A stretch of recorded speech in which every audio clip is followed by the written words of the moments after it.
객체를 살펴보고 있었고요. 객체는 상태를 갖고 있고 상태에 따라서 어떤 행위들을 할 수가 있죠. 그리고 우리가 이런 객체를 갖고 프로그래밍 하기 위해서는 이제 식별자라는 걸 통해서 객체들을 구분할 수 있어야 되는데, 이제 프로그램에서 그 식별자 역할을 하는 것이 바로 변수입니다. 변수. 그리고 이 변수들은 타입과 이름을 이용해서 선언하게 되는데, 이 변수의 타입과 관련해서 좀 살펴보겠습니다. 자바에는 크게 두 종류의 타입이 있습니다. 값 타입, 참조 타입. 그래서 추상화해서 살펴보면, 제가 변수가 만들어지면, 프로그램 실행돼서 변수가 만들어지면 추상적으로는 우리가 컵이 하나 만들어진다. 그리고 타입에 따라서는 컵의 크기가 다양할 것이다 라는 거고요. 이 컵을 우리가 계속 접근할 수 있게 이름표를 붙인다고 생각하시면 돼요. 그리고 값 타입은 그러면 뭐냐면은 이 컵에 값 자체가 들어가 있는 거예요. 값 자체가. 근데 참조 타입은 값 자체가 들어가 있지 않고 그 주소가 들어가 있는 거죠. 근데 얘를 좀 다르게 비유하면은 리모컨이 들어가 있어서 그 리모컨을 이용해서 우리가 처리하고자 하는 객체를 자유롭게 처리할 수 있는 거죠. 직접적이 아니라 간접적으로 처리할 수 있게 해주는 겁니다. 그래서 자바에는 크게 값 타입, 참조 타입 두 종류가 있고요. 자바는 총 8가지의 원시 타입이 있는데, 이 원시 타입들은 모두 값 타입 변수로 처리됩니다.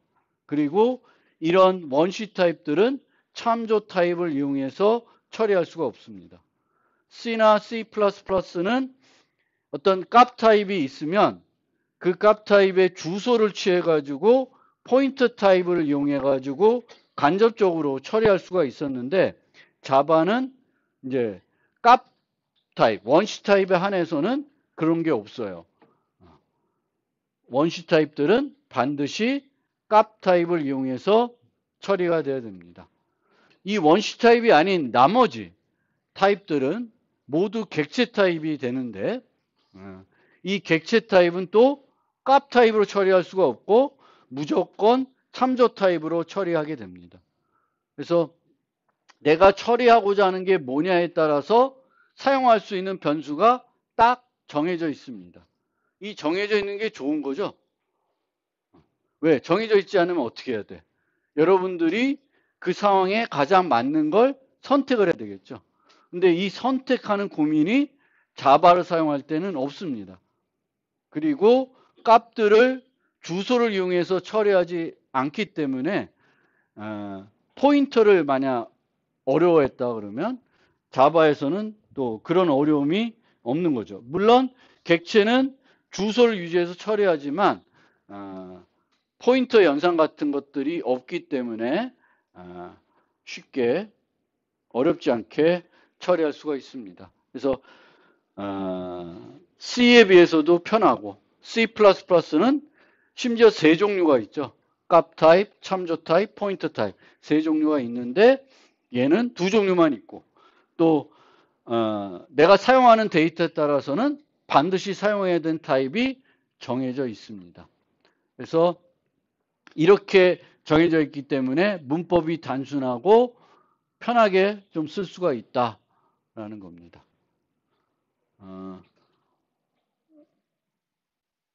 이 원시 타입이라는 게 원래 우리가 해석이 뭐 여러 가지 형태로 해석할 수 있는데, 이 수업에서는 제가 원시 타입이라고 하면은 어토믹 타입을 주로 얘기한다고 생각하시면 되겠습니다. 어디서는 원시 타입이라고 하면은 built-in 타입, native 타입을 나타내는 경우도 있는데, 저는 그렇게 사용하지 않고 원시 타입이라고 하면은 어토믹 타입, 하나의 값만 유지할 수 있는 타입, 이걸로 이제 설명을 드릴 거고요.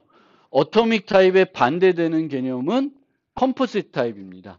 값을 변수가 하나만 유지하는 게 아니라 여러 개 유지하는 겁니다. 물론 참조 타입은 주소를 유의하는 거지만 여기서 어토믹 타입은 이 주소를 보는 게 아니라 얘가 가리키는 게 뭐냐를 보는 거고 얘가 가리키는 것들은 이제 객체들이 되겠죠. 그리고 자바에서는 배열, 열거형 상수도 모두 객체입니다. 근데 객체라고 해서 꼭 컴포짓 타입이 아닐 수도 있어요. 왜냐하면 객체가 멤버 변수를 딸랑 하나만 유지할 수도 있습니다. 원시 타입 하나만 유지할 수도 있으니까 엄밀히 말하면 객체가 또 복합 타입이 안 될 수도 있죠. 그렇지만 일반적으로는 우리가 객체들은 여러 가지 상태를 유지할 것이고 그러면 당연히 복합 타입이 되겠죠. 그래서 자바에서는 값 타입, 참조 타입 두 종류만 있고 8가지 원시 타입을 제공하는데 이 원시 타입들은 값 타입으로만 처리할 수 있고 나머지들은 다 참조 타입으로 처리를 한다. 그러면 자바에 있는 원시 타입에 대해서 나중에 좀 더 자세히 설명드릴 챕터가 따로 있는데 좀 간단하게 소개를 하면 8개의 원시 타입이 있다 그랬는데 이제 첫 번째가 불리언 타입인데 얘는 true 또는 false 이렇게 논리형 타입이 되겠고요. 그 다음에 캐릭터 타입 문자 개별 문자를 나타낼 때 사용하는 캐릭터 타입이 있고 그 다음에 4개의 정수 타입이 있습니다. 정수 타입이 있고 2개의 부동소수 타입이 있습니다. C++하고 큰 차이는 없는데 C++하고 한번 비교를 해보면은 C++는 C를 포함하고 있는 언어예요. C 언어도 다 C++에서는 문제없이 컴파일 해야 되는 제한을 갖고 있는 언어입니다. 그래서 C가 출발했을 그 아주 오래전에는 이제 영어만 처리하는 게 전부였어요. 다양한 국제적인 언어들을 프로그래밍에서 처리를 안 했어요. 그래서 그때 문자를 나타내기 위해 사용했던 코드는 ASCII 코드였고 ASCII 코드는 7비트만 있으면 돼요. 7비트인데 홀수를 쓰는 게 아니라 또 뭐 여기에 뭐 그 1비트를 추가해 가지고 보통 1바이트로 나타내죠. 그래서 C에서 또 C++에서는 캐릭터가 몇 바이트예요? 1바이트예요. 1바이트인데 자바는 기존의 언어와 호환되어야 되는 제한은 없었기 때문에 자바가 만들어질 당시에는 이제 프로그래밍에서 그 영어만 처리해야 되는 게 아니라 다양한 언어들을 다 처리할 수 있어야 됐었습니다. 그래서 이제 자바는 출발부터 이제 캐릭터를 유니코드로 쓰고 있습니다. 그래서 유니코드는 초창기에는 2바이트로 표현해 가지고 여기서는 캐릭터가 이제 2바이트입니다. 근데 그 유니코드는 이제 현재는 뭐 4바이트까지 이용하게 되고 있죠. 그래서 조금 뭐 어떻게 다른데 어쨌든 기본적으로 자바는 이제 캐릭터가 2바이트다. 2바이트. 그래서 C하고는 또 C++하고는 다른 점이 있고요. 그 다음에 정수가 4가지가 있는데 이 정수의 크기를 여기 보면 이제 메모리의 크기들이 나오는데 1, 2, 4, 8 이렇게 되어 있는데 요 크기들이 고정되어 있습니다. 보통은 원래 인트의 크기, 인트는 이 컴퓨터에서 가장 효과적으로 사용할 수 있는 크기입니다. 그러니까 이 컴퓨터가 좀 더 빠르게 동작하기 위해서 처리해야 되는 크기예요. 뭐 여전히 32비트로 쓰긴 하지만 실제 원래 우리 컴퓨터들이 요즘은 몇 비트 컴퓨터예요? 64비트 컴퓨터죠. 그러면 원래 인트는 64비트가 돼야 되는 거, 8바이트가 돼야 되는 거죠. 근데 어쨌든 이제 C나 C++는 이제 그 시스템에 가장 적합한 크기들로 이제 그 원시 타입들의 크기들을 결정하게 됩니다. 그래서 컴퓨팅 환경이 바뀌면은 인트의 크기가 달라질 수도 있는 거예요. 하지만 자바는 컴퓨팅 환경이 바뀌더라도 늘 int는 4바이트, long은 8바이트로 고정되어 있습니다. 그래서 이렇게 하는 이유는 자바는 원래 목적이 뭐라라고 해서 어떤 컴퓨팅 환경에서 자바 코드를 실행하나 그 결과가 어떻게 하기를 기대했어요? 같기를 기대했죠. 그래서 이렇게 고정시켜 놓는 겁니다.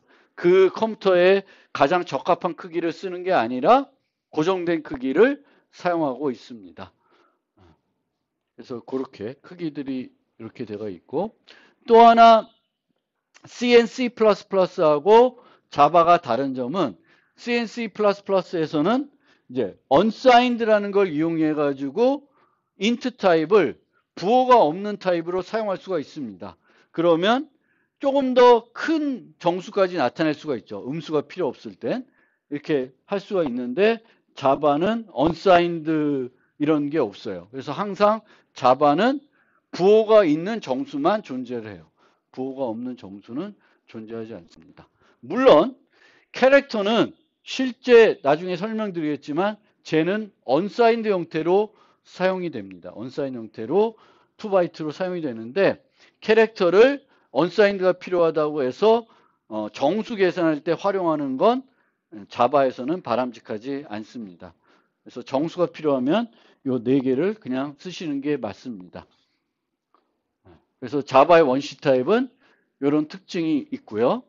이 변수를 우리가 프로그램에서 사용할 때 2가지를 우리가 알고 있어야 되는데 이 내용은 아마 이제 다른 언어들에서 다 학습이 아마 됐을 것 같은데 우리가 어떤 변수가 있으면 변수를 사용하려고 그러면 그 변수의 가시 영역과 수명이라는 걸 알아야 됩니다. 그래서 가시 영역은 우리가 변수를 선언하고 그 변수를 이용해서 프로그래밍 할 수 있는 영역이 가시 영역이에요. 그 다음에 수명은 이 변수가 언제 메모리의 공간을 차지하고 있냐 그 기간, 순간을 말하는 겁니다. 수명은. 그래서 가시 영역하고 수명이라는 걸 우리가 이해해야 되는데 어떤 지역 변수가 있으면 이 지역 변수의 가시 영역은 선언된 위치부터 이 함수의 끝까지입니다. 근데 그래서 이 지역 변수의 가시 영역은 함수와 같다. 이렇게 얘기하지 않고 우리들이 변수를 선언할 때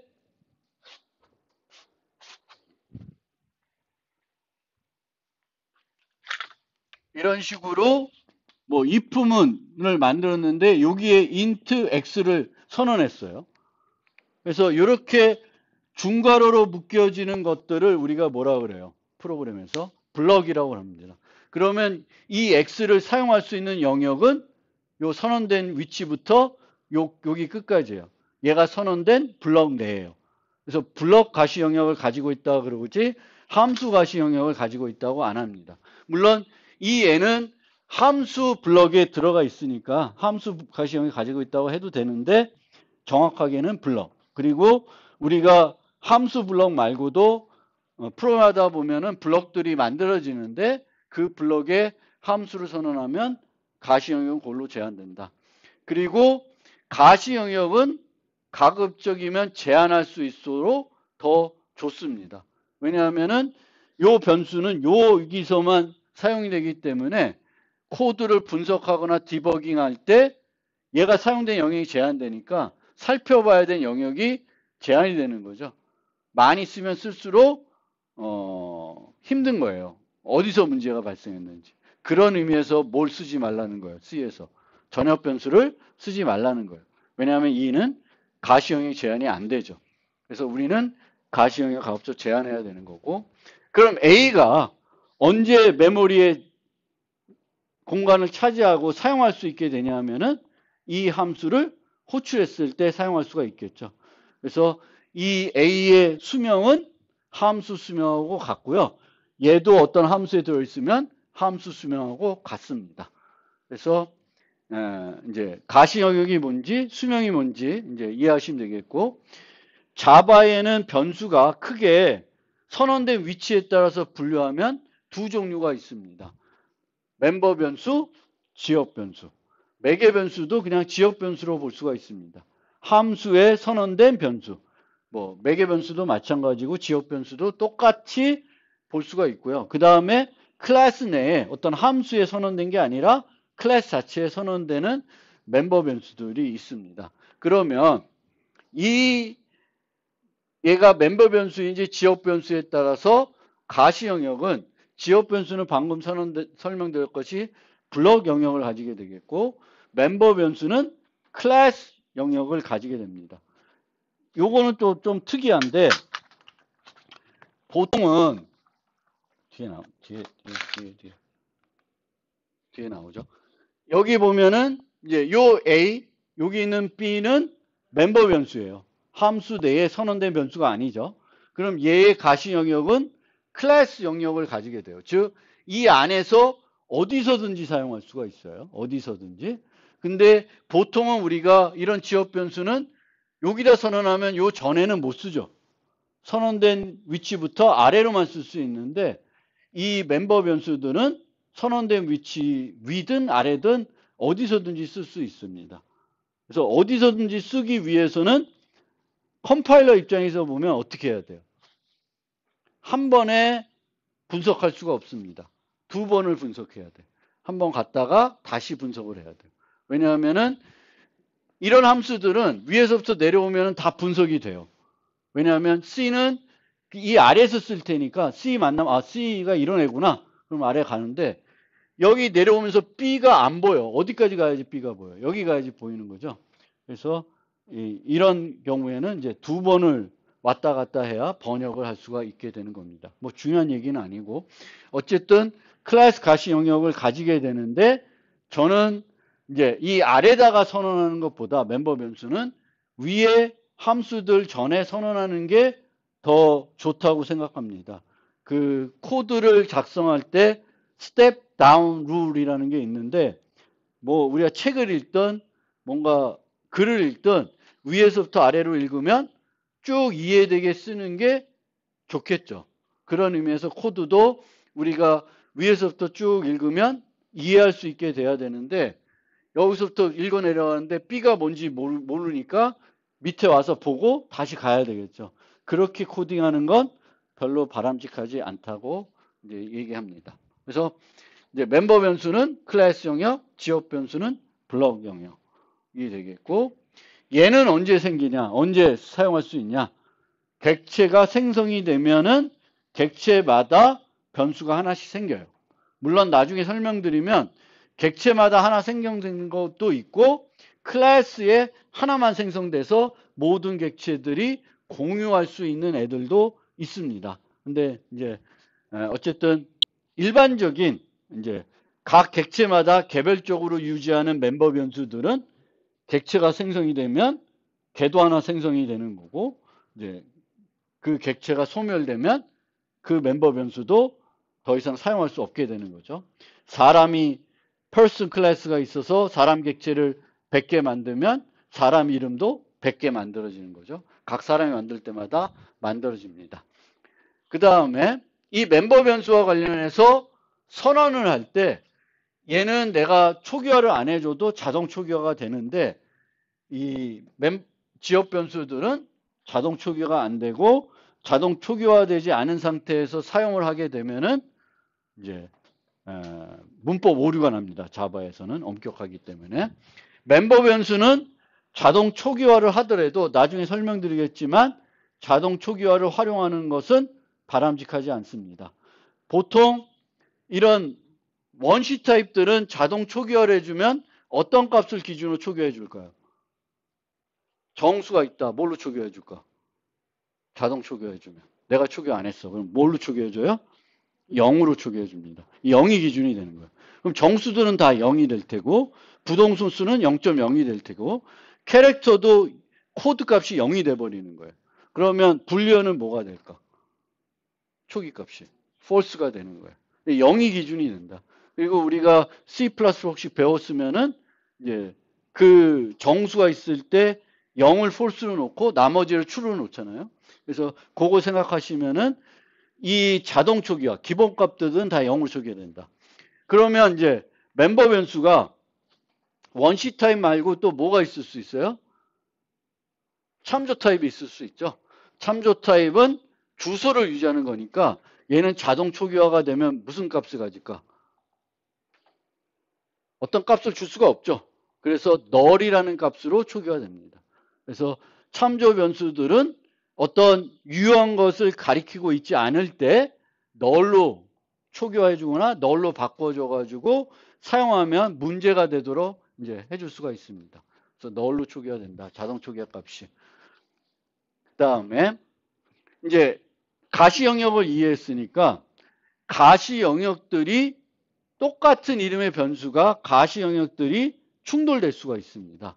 그래서 충돌되는 건 바람직한 건가요? 아닌가요?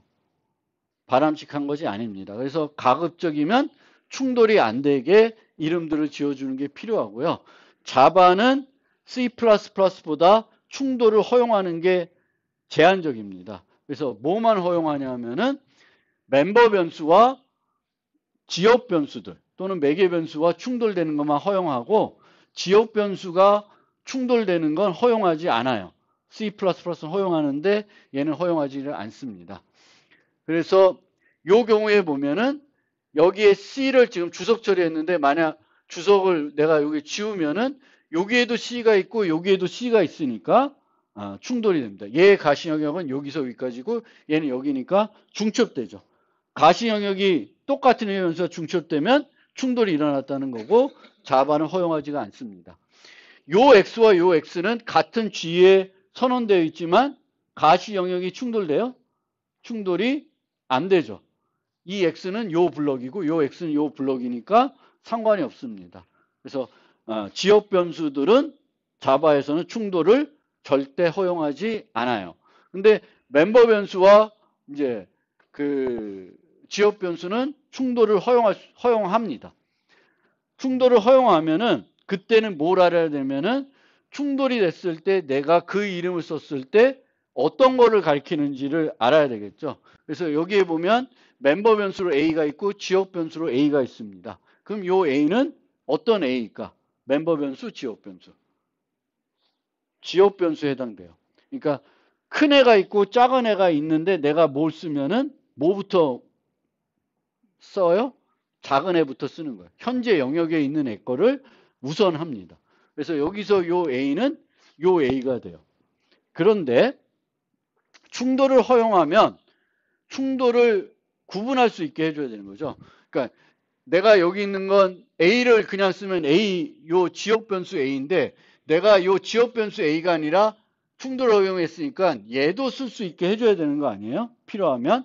그래서 걔를 쓰려 그러면 이제 여기에는 this를 이용하게 됩니다. 이 this가 뭔지는 나중에 설명드릴 텐데 this.a를 하게 되면은 이 a는 멤버 변수에 있는 a를 나타내게 돼요. 그래서 이제 나중에는 이제 이 this라는 걸 내가 이용해 가지고 지역 변수와 멤버 변수 충돌될 때 구분해서 쓸 수가 있고요. 우리가 지금까지 했던 방법에서는 충돌 날 수가 없어요. 왜? 멤버 변수는 다 앞에 뭘 붙이고 있었어요? M이라는 소문자를 붙여서 이름을 짓고 있습니다. 그러면 내가 딱 보면 얘가 멤버 변수고 M이 소문자 앞에 안 붙은 것들은 이제 그 지역 변수가 되겠죠. 그렇게 구분하면은 충돌 날 일이 없습니다. 그래서 그거 기억해 두시면 되겠습니다. 그 다음에 이제 변수를 선언하는 방법이니까 이제 자바가 10부터는 C++를 따라 해가지고 이제 C++에서는 오토라는 걸 이용해가지고 내가 타입을 선언할 때 주는 게 아니라 컴파일러가 나 대신에 알아서 해주게끔 이제 하는 방법을 사용하게 됩니다. 그래서 자바도 저렇게 해요. 그래서 bar를 이용해서 할 수가 있습니다. bar. 이제 키워드가 다르니까 자바는 bar를 이용해서 하고 C++는 오토를 이용하는데 이 bar는 뭘 이용해서 타입을 유치하냐면 초기 값을 이용해서 유출을 해요. 요 초기 값. 초기 값을 이용해서 유출을 하고 컴파일 시간에 그 판단을 다 합니다. 실행 시간에 하는 게 아니라 컴파일 시간에 하는 거예요.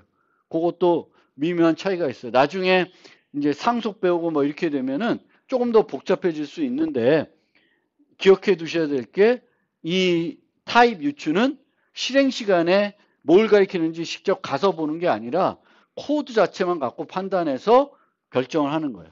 컴파일 시간에. 컴파일 시간에 결정하는 거다. 그리고 바는 키워드가 아니라고 했지만 제한적 키워드로 이해하시면 되겠습니다. 타입 위치에 쓰면은 키워드처럼 역할을 하는 거예요. 그래서 뭐가 된다? 이런 게 되는 거죠. 말도 안 되는. 그러니까 요 위치, 타입 변수를 선언할 때 바를 놓으면 되겠고, 이제 이 바를 그러면 바의 제한적으로는 이런 건 안 돼요. 이런 건 안 되고 복합 선언도 안 돼요. 그러니까 복합 선언도 이렇게 하면은 둘이 같으면 허용해 줄 필요도 있을 텐데 복잡해서 안 하는 것 같습니다. 차라리 왜냐하면 이런 게 있으면 얘를 정수로 할지 부동소수로 할지 모르잖아요. 컴파일러 판단하기가 어렵잖아요. 그래서 안 해주고요. 그래서 이것도 안 돼요. 복합 선언도 안 되고 당연히 널로는 못하죠. 널이면 이 강아지가 요 변수가 뭔지는 알 수가 없으니까 판단 자체를 못합니다. 그래서 저렇게 해서는 이제 쓸 수가 없고 바를 쓰는 거의 장점은 간결성이 향상될 수가 있고요. 코드의 간결성. 그래서 얘는 언제냐면은 타입이 복잡하고 길 때 이제 바를 인트를 타입하나 바를 타입하나 별 차이 없죠. 그래서 그럴 때는 바를 쓴다고 해서 뭔가 이득이 있는 건 아니에요. 근데 이제 라이브러리에 있는 거 복잡한 것들을 쓰다 보면은 되게 길어요.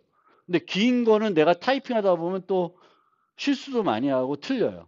근데 이제 여기에는 간결성 향상만 있지만 정확성도 좋아져요. 바를 쓰면. 왜? 내가 판단하는 게 아니라 문법에 의해서 정확하게 컴파일러 판단해서 타입을 써주는 거기 때문에 오히려 우리가 하는 것보다는 내가 실수로 잘못된 타입을 줄 수 있지만 내가 어떤 타입을 썼을 때 그 초기값에 딱 맞는 타입을 써줄 거예요. 컴파일러는. 그래서 그런 면이 있고 이런 나중에 배우겠지만 이렇게 포리시 폼 같은 데서 사용하게 되면은 얘를 바꾸면 얘도 자동적으로 바뀌는 거예요. 그래서 또 나중에 코드를 한번 만들어 놓고 바로 만들어 놨으면은 쉽게 또 수정할 수 있어요. 여기도 마찬가지로 age 20 했는데 내가 인트를 써놨으면 얘를 20.5로 바꿨다. 뭐 그럴 리는 없겠지만 자동으로 W로 바뀌겠죠. 근데 내가 20.5를 바꾸면서 얘가 인트였으면 인트도 또 W로 바꿔줘야 되겠지. 그래서 그런 측면에서는 이제 바를 쓰면은 이제 수정하기가 좀 편리해지고 있습니다. 그래서 자바에서는 이 바는 어디서만 쓰이냐면 지역 변수 할 때만 쓰여요. 다른 데서는 이제 안 쓰이고요. C++에는 이 오토의 쓰임새가 되게 확장돼서 반환 타입에도 쓰이고 뭐 함수를 선언할 때 매개문수 타입으로 쓰이는데 자바는 아직까지는 그렇게 안 돼 있습니다.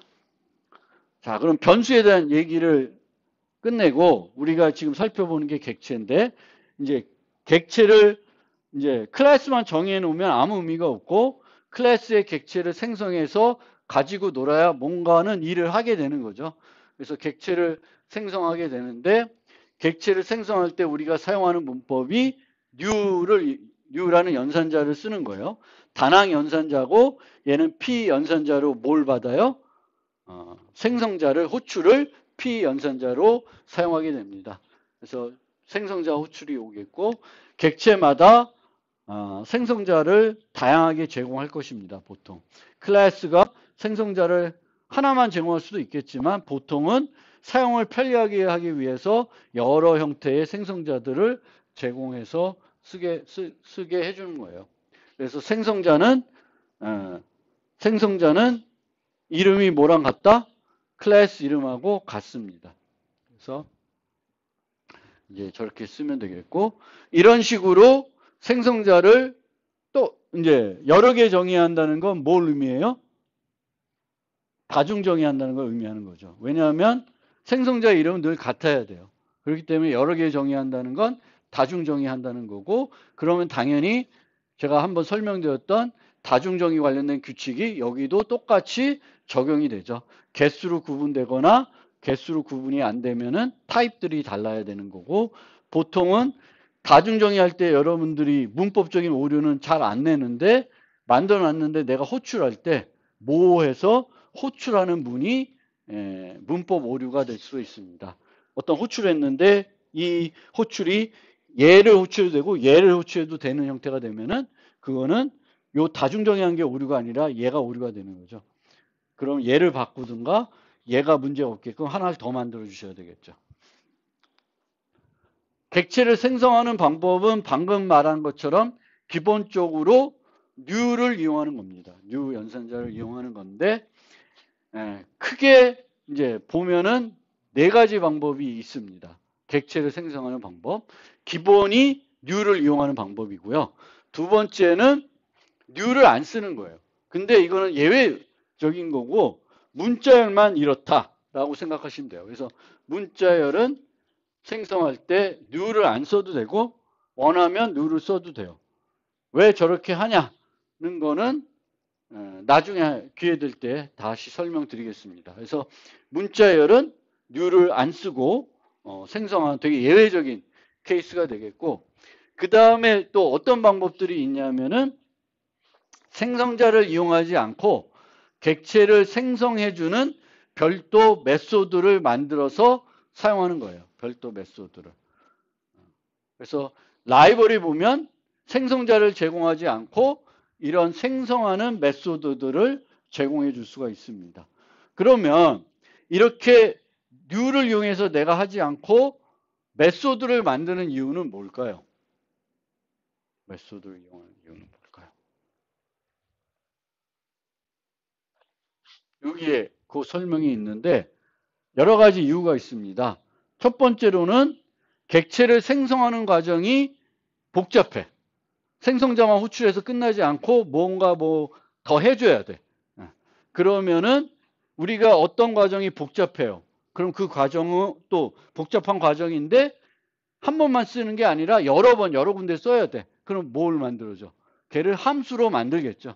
그래서 당연히 그 객체를 생성하는 과정이 복잡하다. 생성자 호출 하나만 딸랑 해가지고 되지 않는다. 그러면은 그걸 추상해 주는 거예요. 그게 하나 있고요. 그 다음에는 가독성을 향상할 수가 있습니다. 생성자 이름은 뭐랑 똑같아요? 클래스 이름하고 똑같습니다. 그런데 여기서처럼 축구 선수를 만드는데 create striker, 뭐 create midfield 뭐 이렇게 되면은 구분이 되죠. 그냥 플레이어, 뉴 플레이어 하면은 뭐 축구 선수 공격수를 만드는지 수비수를 요번에 생성하는지 뭐 미드필드를 생성하는지 모르는데 이름을 생성하는 메소드를 정의하게 되면은 뭐 이름에 대한 제한이 없죠.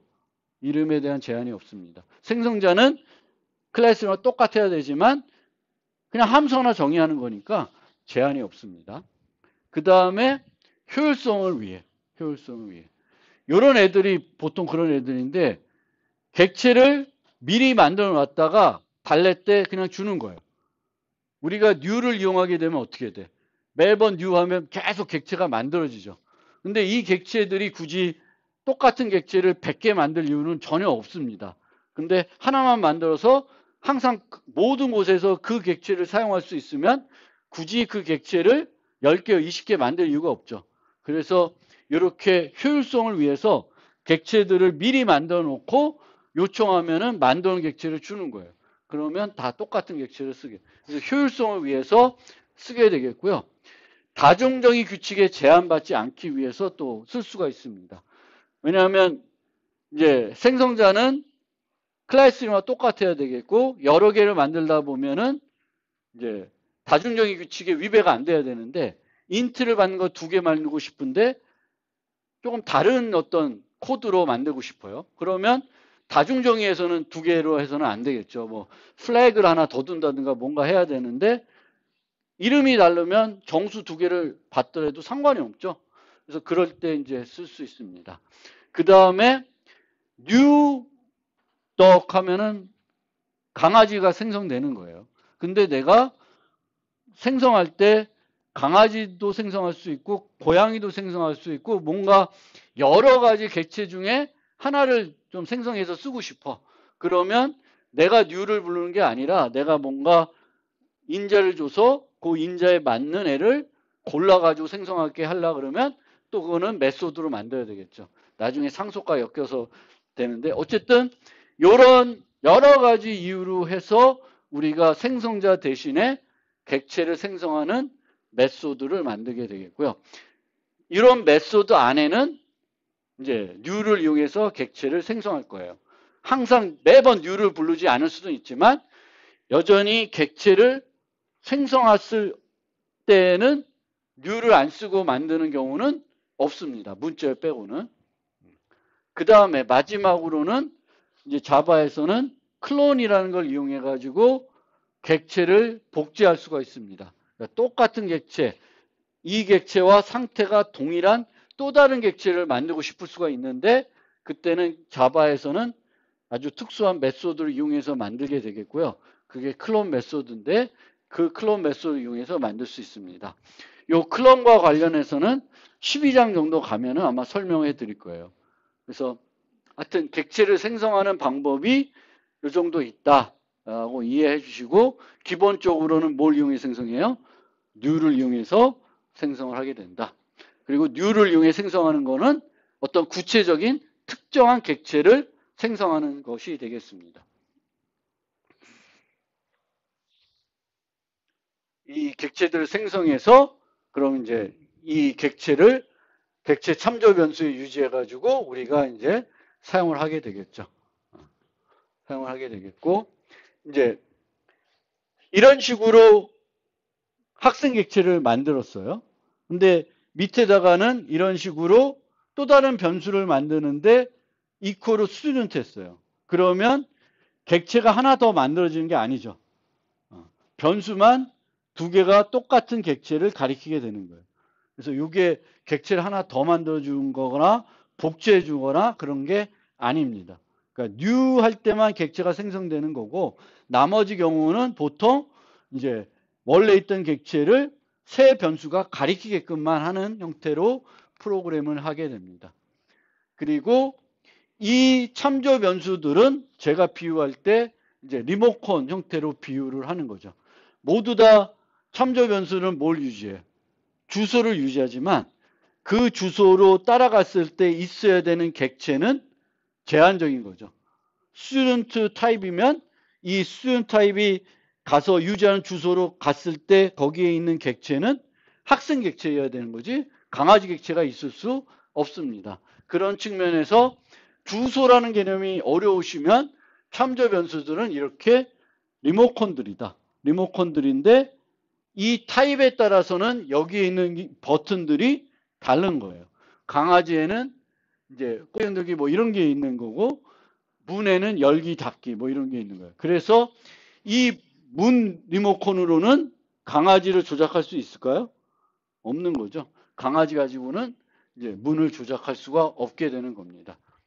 그래서 저렇게 항상 그렇죠. 뭐 C에서 포인트 타입이 있는데 포인트 타입도 다 주소만 유지하는 건데 얘가 인티저 포인터가 있는 거고 더블 포인터가 있는 거고 다 있는 이유가 그 주소를 따라갔을 때 우리가 접근하는 데이터가 뭐냐 거기를 알아야 되기 때문에 이제 포인터도 타입이 필요한 거예요. 포인터의 크기는 다 똑같겠죠. 주소 크기니까.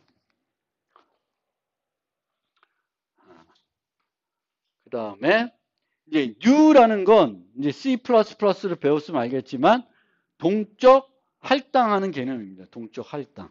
동적 할당하는 거고 동적 할당하게 되면은 수명이 이제 우리가 조절하게 돼요. 원래는. new 할 때 만들어지고 delete 하면 사라지는 거예요. C에서는 말록하고 free.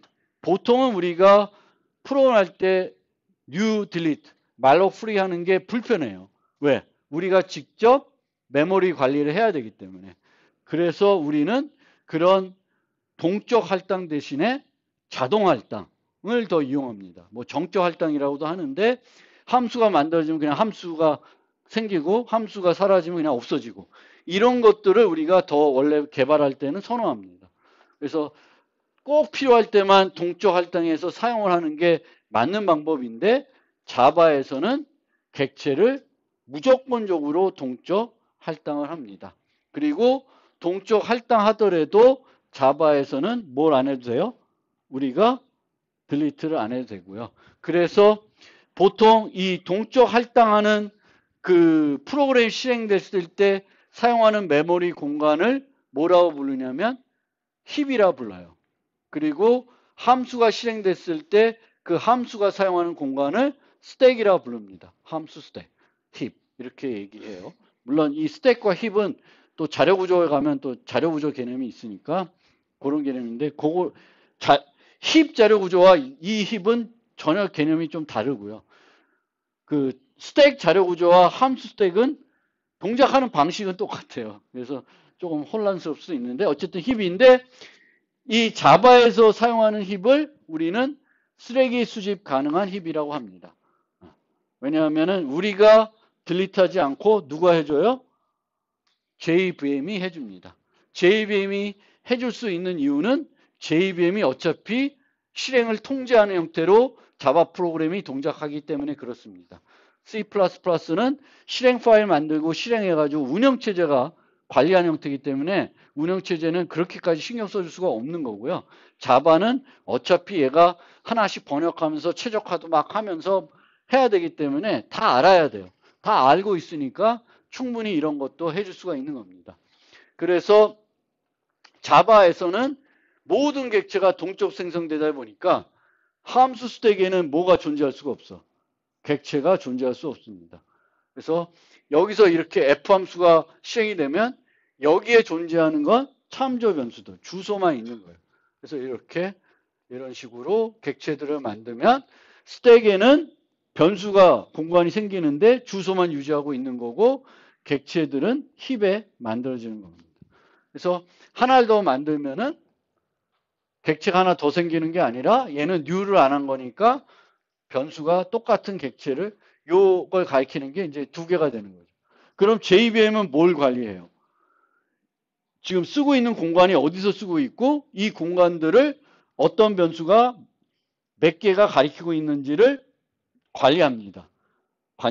관찰하는 거죠. 그래서 수준 1 이퀄 수준 2 해주면은 어떻게 되냐면 원래 얘는 요걸 가리키고 있다가 요걸 가리키겠으니까 어떻게 돼요? 이렇게 되겠죠. 그러니까 요 객체를 이제 3개 가리키겠네. 그럼 얘는 가리킨 애가 없어요. 가리키는 애가 없으면은 다시 얘를 이 주소를 알아내는 방법은 없습니다. 그래서 얘를 뭐라 그래요? 쓰레기라 그래요. 더 이상 아무런 변수도 가리키고 있지 않지만 과거에 썼던 공간, 그 공간을 우리는 쓰레기라 그러고 쓰레기로 분류된 애들은 힙에서 그 처리를 해주는 거죠. 반납 처리를 해서 다음에 new 하면 이 공간을 쓸 수가 있습니다. 근데 이 공간을 실제 언제 쓸지는 알 수 없죠.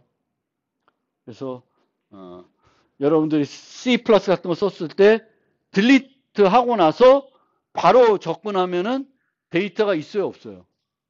데이터 그대로 있어요. 원래는 그렇게 프로그램하면 안 되죠. 딜리트하고 나서 접근하면 안 되죠.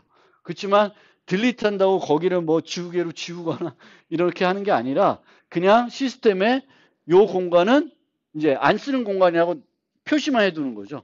근데 바로 다음 문장에서 그 주소로 가서 데이터를 갖고 오면은 데이터는 여전히 있는 거죠. 그래서 오류가 안 난 거지만 그렇게 프로그램하면 안 돼요. 그래서 항상 근데 뭐 자바에서는 그럴 리는 없고요. 그렇게 될 리는 없습니다.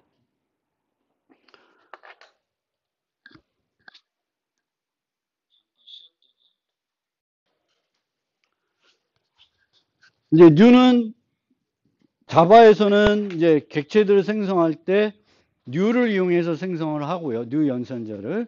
그 new 연산자를 이용해서 생성하는 것은 동적 할당해서 생성하는 거예요. 그러면 자바는 조금 다른데 일반적으로 동적 할당에 대해서 조금 살펴보고 넘어가겠습니다. 그래서 크게 우리는 할당이 자동 할당, 동적 할당, 또 여기에 하나를 더 붙이면은 자동, 정적, 동적 세 가지로 나눌 수 있습니다. 보통 이 자동이라는 건 함수 수명을 가진 애들을 말해요. 함수 스택에 만들어지고 함수 실행되면 만들어지고 함수 끝나면 사라지고, 정적인 애들은 프로그램 수명을 갖는 애들을 보통 우리가 말해요. C에서 전역 변수 같은 거, 이런 거는 프로그램 시작하면 만들어지고 프로그램 종료되면 자동 없어지고 뭐 이런 거죠. 동적은 이거는 수명이 뭐 정해져 있지 않죠. 우리가 만들 때 이 수명은 new에서 딜리트 할 때까지 이제 이렇게 되는 겁니다.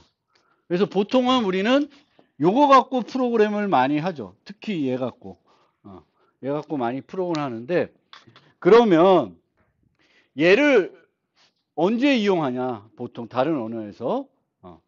많은 경우에 얘를 이용하는데 언제 동적 할당을 하냐? 이거는 넘어갑시다, 이 그림은. 그래서 얘네들이 이제 자동 할당에 해당되는 거죠. 여기 보면 얘는 만들었다 자동 사라지잖아요. 그러니까 이 애들은 여기에 만들어진, 특히 요 지역 변수 age를 보면 요 age는 요 함수 실행될 때 만들어지고 실행이 끝나면 자동적으로 없어지고요. 얘는 쓰레기가 될 때까지 있는 거죠. 물론 프로그램이 끝나면 이 프로그램에 썼던 모든 메모리는 자동적으로 반납되는 거예요. 그런데 그러면 C나 C++에도 말록 해놓고 반납하지 않고 프로그램 끝나면 알아서 반납하게 프로그램 할 수도 있죠. 근데 그렇게 하는 게 바람직하지 않은 이유는 프로그램이 시작돼서 종료될 때까지 걸리는 시간이 예측하기가 힘들어요. 간단한 프로그램 실행했다가 바로 종료시키기도 하지만, 여러분들이 PC를 쓰는 그것을 생각해 보면은 뭐 브라우저 같은 건 켰다가 프로그램 컴퓨터 끌 때까지 계속 키워놓을 수 있죠. 그래서 프로그램에서 너무 많은 메모리 공간을 사용하지 못하게끔 해야지 좋습니다. 그러기 위해서는 필요 없는 공간들은 그때그때 반납을 해주셔야 돼요. 그러면 언제 이제 일반적인 다른 언어에서 동적 할당을 쓰냐면은, 첫 번째가 공간을 절약하기 위해서 동적 할당을 많이 합니다. 공간 낭비를 없애기 위해서. 그래서 이 공간 낭비가 그럼 언제 발생하냐면, 필요한 크기의 변화폭이 클 때 이제 동적 할당을 사용하게 됩니다. 예를 들어서 대학에서 분반별 학생을 처리하는데 학생 수는 최소 15명, 최대 100명이에요. 그러면 우리가 자동 할당을 이용해서 쓰고자 하면은 몇 개를 확보해 놔야 되냐면 100개를 확보해 놓는 거죠. 100개를 확보했는데 이 분반은 15분밖에 안 써. 그러면 나머지 공간은 다 낭비가 되는 거예요. 그래서 필요한 크기가 매번 달라지는데 그 폭이 커야 됩니다. 그 다음 예로 뭐가 있냐면, 매달 각 요일마다 어떤 한 일을 기록해야 되는데 정수값을 기록해야 되는 거예요. 그러면 이제 현재 월이 1월인지 2월인지에 따라서 최대 31, 최소 28이에요. 그러면은 31을 확보한다고 해서 낭비되는 공간이 끼케야 정수 3개야. 그거는 별로 안 크죠. 그럼 굳이 얘는 오늘 며칠인지 보고 맞게 28, 29, 뭐 30 이렇게 할당하지 않고 그냥 31 할당해서 써도 공간 낭비 측면에서는 크게 문제될 것이 아닙니다. 그래서 일반적인 언어에서 공간 절약할 때 언제 하냐? 이제 이런 방법을 그러니까 많이 가변적으로 필요한데 필요할 때마다 크기가 크지 않고, 크지 않은 게 아니라 매우 클 때, 가변이 매우 클 때, 그때 이제 동적 할당을 하게 됩니다. 그 다음에 그러면 이런 경우 말고는 동적 할당을 해야 될 경우가 없냐 하면은 이제 두 가지가 더 있는데, 하나는 함수에서 무거운 것을 반환해야 될 때 동적 할당에서 반환할 수가 있습니다. 만약에 정적 할당에서 C에서 할당을 하게 되면은 이제 리턴하는 과정에서 이 무거운, 여기서 무겁다는 것은 공간을 많이 차지하고 있다는 거예요. 데이터가 많이 차지하고 있는데 얘를 반환하게 되면은 이만큼을 복사해가지고 또 만들어주게 돼요. 왜냐하면 그 함수에 있던 애가 다른 함수 영역에 또 만들어져야 되거든요. 왜? 이 공간은 반납할 거니까 이 공간에 있던 애를 일로 옮겨줘야 되기 때문에 많은 복제 비용이 필요한 거예요. 그래서 우리가 함수에 인자 전달할 때도 무거운 것은 값 전달하지 않죠. 복사 비용이 많이 드니까. 그때 이제 주소나 참조를 전달하는데 이 여기에 만들어 놓은 어떤 값 타입의 데이터를 주소로 줄 수는 없죠, 또. 그래서 이런 문제들 때문에 이제 그 우리가 동적 할당에서 반환하기도 합니다. 근데 최근에 이제 C++ 같은 경우에는 RBO라는 최적화를 하고 있기 때문에 저 부분에서는 동적 할당에서 반납할 일은 없습니다. 그래서 저 부분 거의 사라지고 있고요. 그 다음에 이제 동적 할당은 어디서 쓰냐면 동적 자료 구조를 만들 때 이제 그걸 쓸 수밖에 없는 거죠. 동적 자료 구조라는 건 몇 개의 데이터를 이제 자료 구조에 저장해야 되는데 몇 개 저장할지 모르니까 그 저장할 때마다 공간을 늘려줘야 되는 거예요. 그럴 때 이제 동적 할당을 씁니다. 그래서 그 동적 할당을 쓸 일이 별로 없는 거죠. 솔직히 보면 많지가 않습니다. 그래서 그걸 기억해서 자바가 아닌 다른 언어를 쓸 때는 이제 동적 할당이 꼭 필요한 경우에만 동적 할당해서 사용하시면 되는데 자바는 어때요? 항상 동적 할당을 해요. 그래서 자바는 이런 경우에도 new 30일 하는 게 아니라 new 29, 28 할 수가 있어요. 어차피 동적 생성을 해야 돼요. 배열도 다 동적 생성하기 때문에 자바는 이제 이런 언제가 꼭 동적 할당해야지를 생각하고 하는 게 아니라 내가 동적 할당하기 싫어도 방법이 없어요. 다 동적 할당해야 되기 때문에. 그래서 이제 다른 언어와 비교해 봤을 때 자바는 조금 다르다라는 점 생각해 주시고요. 그렇지만 불필요한 류는 비용이 발생하는 거기 때문에 자바에서는 내가 뉴 해도 내가 반납 안 해도 되니까 마구잡이로 뉴 하시면은 프로그램 성능에 안 좋습니다. 그래서 꼭 필요할 때를 보고 뉴를 해야 되겠고 필요가 없는 경우에 이제 자바 같은 경우에는 똑같은 객체를 공유해서 많이 쓰죠. 여러 개 만들지 않고 하나만 만들어서 여기서도 쓰고 저기서도 쓰고 그 객체를 여러 개 만드는 게 아니라 그래서 그렇게 쓰고 어쨌든 자바는 이렇게 한 가지 문법만 있기 때문에 동적 할당을 해도 그렇게 여러분들이 머리 아파하실 일은 없어요. 무조건 동적 할당하니까. 그리고 내가 딜리트 안 해도 되고. 여기서 주의해야 될 점은 너무 심플하니까 마구잡이로 불필요하게 뉴를 하시면은 내가 만든 프로그램 성능에 나쁜 영향을 준다. 이걸 기억해 두시면 되겠고. 이제 이렇게 객체를 생성하면 이제 사용을 해야 되는데 사용할 때는 뭘 쓰시면 돼요? 점 연산자를 사용하면 됩니다. 점. 연산자만 쓰면 되겠고 이 점을 이용해서 메소드에 접근할 수 있고 멤버 변수에 접근할 수 있는데 모든 멤버 변수와 모든 메소드에 접근할 수 있는 게 아니라 접근 권한이 허용이 된 애들 보통 이 퍼블릭한 애들만 저 점을 이용해서 접근해서 사용할 수가 있습니다. 그 다음에 이제 이렇게 객체를 생성할 때 우리가 new의 p 연산자로 오는 것이 생성자라 그랬죠. 그래서 생성자에 대해서 좀 더 설명을 해드리면 이 생성자는 이제 인자를 뭘 받냐에 따라서 특별한 생성자들이 있어요. 그래서 보통의 언어에서는 이제 기본 생성자, 복사 생성자라는 개념이 있습니다. 그래서 기본 생성자는 매개 변수가 하나도 없는 그런 생성자를 말하고요. 복사 생성자는 그 객체와 똑같은 종류의 객체를 인자로 받아서 그 인자 객체와 상태를 똑같게 만드는 거예요. 그게 복사 생성자가 되겠습니다. 근데 자바에서는 복사 생성자를 안 써요. 물론 여러분이 만들어 쓸 수 있는데 관례적으로 안 쓰고요. 복제가 필요할 때에는 클론이라는 메소드를 특별하게 만들어서 사용합니다. 그래서 객체를 복제할 때는 복사 생성자를 활용하지 않는다.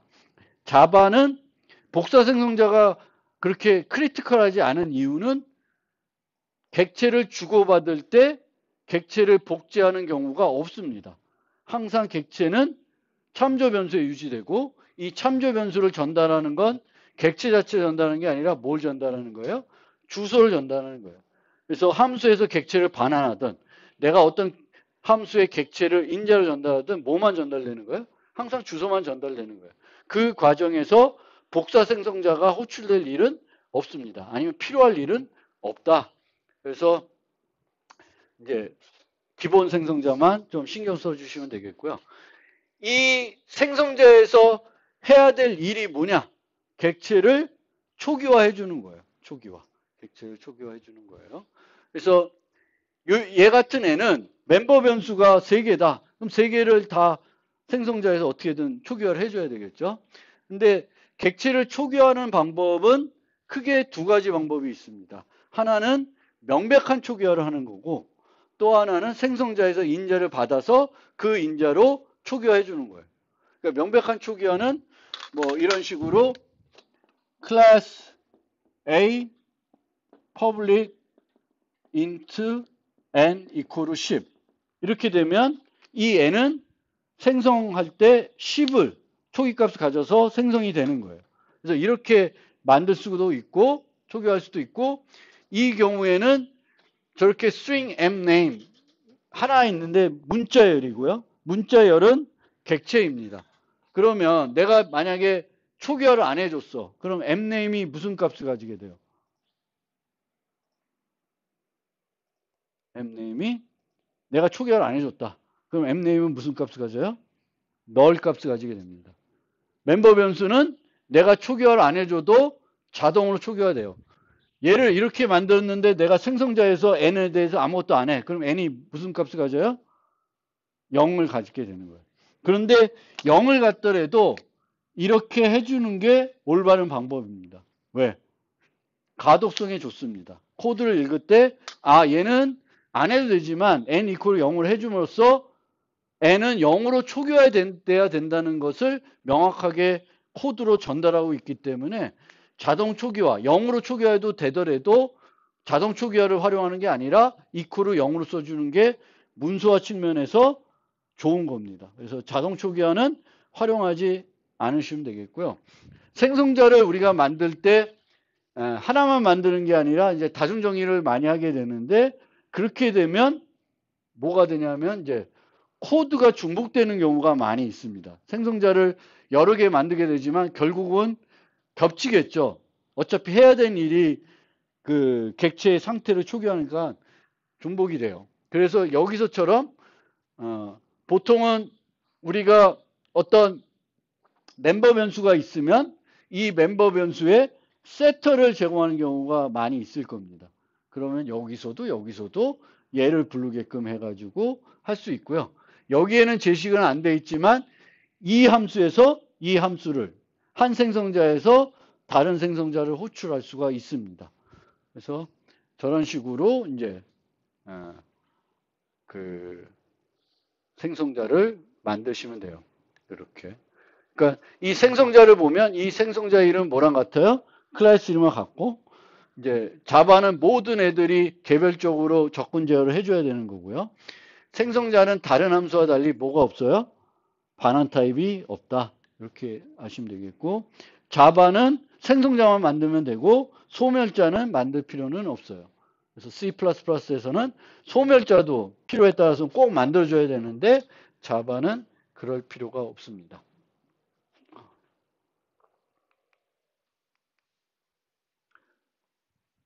그런데 이제 이렇게 만들게 되면 이 A는 생성자가 하나도 없어요. 안 만들었어요. 우리가 예제로 만들었던 그 그리팅 클래스 같은 경우에도 생성자가 없었습니다. 생성자가 없으면 시스템에서 기본 생성자를 쓸 수 있게 해줍니다.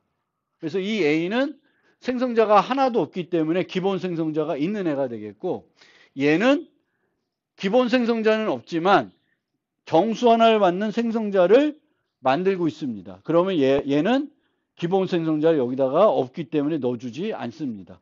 그래서 기본 생성자는 내가 생성자를 하나도 정의하지 않았을 경우에는 시스템에서 최소한 객체를 생성할 수 있게끔 넣어주는데 생성자를 하나라도 만드는 순간 그게 기본 생성자 아니면 그 클래스는 기본 생성자가 없는 애가 됩니다. 그래서 얘가 오류가 나고 있는 거예요. 얘는 기본 생성자를 이용해서 호출했는데 B에는 기본 생성자가 없습니다. A는 있고요. 그래서 기본 생성자가 언제 자동적으로 추가되는지 기억해 두시면 좋겠고요. 그리고 생성자는 반드시 new와 같이 사용이 돼야 돼요. 생성자를 다른 함수처럼 호출해 가지고 초기 상태로 되돌리겠다. 그렇게 할 수가 없습니다. 그래서 생성자는 객체를 생성할 때만 사용할 수가 있습니다. 이거는 지난번에 설명드린 것 같고요. 다중정의 규칙을 다시 한 번만 말씀드리면은 이름이 같은 걸 여러 개 만드는 거예요. 그래서 컴파일러가 구분을 할 수 있어야 되겠고 이 호출과 얘를 연결해야 되는 거예요. 이 연결을 우리가 바인딩 한다 그래요. 근데 바인딩은 나중에 좀 얘기하겠지만 이름 바인딩이 있고 늦은 바인딩이 있어요. 그래서 이름 바인딩은 이제 컴파일 시간에 연결하는 건데 보통은 이렇게 보면은 이제 하나이고 두 개 있으니까 당연히 구분되는 거예요. 얘도 하나고 얘도 하나이지만 이 두 개는 타입이 다르기 때문에 비슷하더라도 상관없습니다. 다중정의를 할 수가 있습니다. 그래서 다중정의는 개수가 같으면 타입이 다르면 되겠고 개수가 다르면 당연히 다중정의를 할 수가 있습니다. 그런데 같은데 반환 타입만 다르다. 이거는 다중정의 할 수가 없습니다. 왜냐하면은 그냥 후 10을 호출했을 때 일로 가야 될지 일로 가야 될지 알 수가 없기 때문에 이제 반환 타입은 그 다중정의를 구분할 때 활용되지 않습니다. 그래서 이런 실수는 안 할 거고요. 나머지 이렇게 만들더라도 문제없이 처리되는데 이제 이런 경우에 여기 int 더블 int니까 구분은 되지만 여기서 int를 해서 호출하게 되면은 얘는 일루도 갈 수도 있고 일루도 갈 수 있고 어느 거 더 하나를 더 선호할 게 없습니다. 그러면은 얘는 요 호출이 문제가 되는 거죠. 그럴 경우엔 얘를 바꿔주거나 여기에 int짜리 하나 더 만들어줘야 되겠죠. 그 다음에 여기에 보면 아직 요것도 설명이 안 될 수 있지만 여러분들이 이제 C나 C++를 배운 사람들은 알 텐데 여기에 보면 10이라고 되어 있어요. 10. 그러면 얘는 뭔가 뒤에 수식된 게 없잖아요. 그냥 10이라는 상수가 나타났어요. 그러면 자바에는 얘가 정수라는 건 알죠? 여러분들이. 근데 네 가지 정수 타입이 있으니까 이 10을 뭘로 인식해요? int로 인식합니다. 자바에서는. 그거를 기본 타입이라 그래요.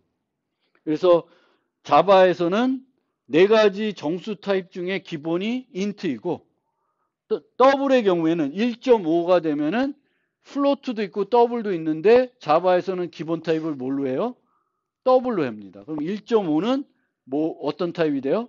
더블이 되는 거예요. 더블 타입으로 여겨집니다. 그런데 여기 보면 10L이라고 써져 있어요. 그럼 얘는 뭐가 될까? 10L. long 타입으로 해석이 되는 거예요. long. 10L을, 요 L을 대문자로 해도 되고 소문자로 해도 돼요. 그럼 얘는 이제 뭐가 돼?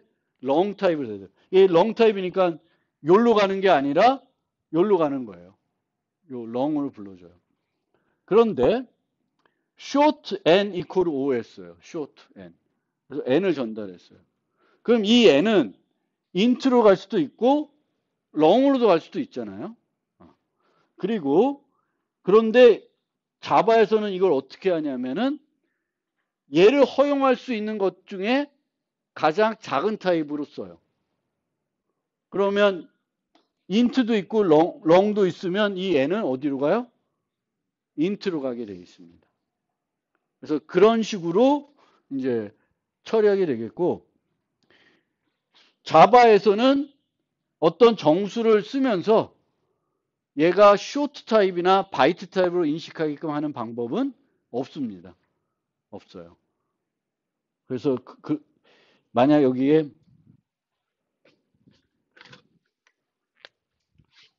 void foo short x를 만들었다.